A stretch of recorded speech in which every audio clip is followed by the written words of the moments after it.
Պատվիրատուները այդպես էլ մնացին չբացահայտված, հարազատները մեծ հետզրույցում անձամբ ժողովուրդ օրաթերթի հետզրույցում նշել էին, որ կան պատվիրատուներ, ովքեր էին պատվիրատուները եւ ինչու չգնացին նրա հետևից։ Կարող տալ, քանի որ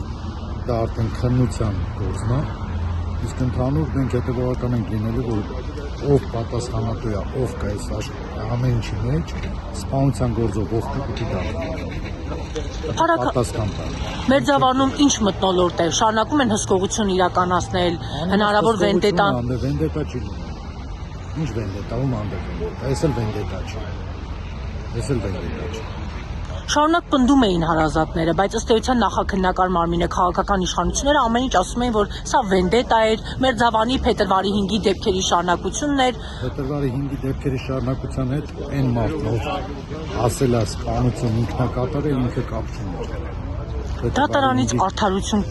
ակնկալում եք, կլինի արդար դատաքննություն։ Ոչ թե ակնկալում ենք, այլ պահանջում ենք, որ հետևողական ենք լինելու, որ բոլորը ով կա պատասխան տա։ Բացի այս մեղադրյալներից կան այլ մեղավորներ, ձեր կարծիքով։ Քննությունը ցույց կտա։ Քննությունը եկել է դատարան արդեն երկու մեղադրյալով։ Մենք այն սկզբից էլ ասել ենք, որ մեր կարծիքով կան պատվիրատուներ, ամեն ինչ էլ կա։ Բայց պատասխանատվությունը արդեն դատարան, պատասխանատվությունը արդեն քննիչական։ Քննչականում զենքի մասով է քննություն ընթանում։ Պատվիրատուների մասով չի քննությունը։ Անցած դատական նիստին Վահան Հովհաննիսյանը փաստաբանը ժամանակը կգա, եթե կընթանա։ Վստահ եք, հավատում եք քննությանը, արդարադատությանը։ Ենք լինելու, որ ամեն ինչ արդար լինի ու բոլորը պատասխան են տալու։ Այս մարդիկ էլ ովքեր կան այս գործի մեջ, բոլորը պատասխան են տալու։ Չկա տես մեկը, որ կարա խուսափի պատասխանատվությունից, որտեղ ոչ թե միայն հանրային հնչեղության գործ է։ Սա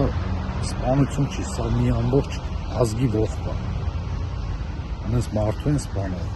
սա ողջ է, ամբողջ ազգի համար։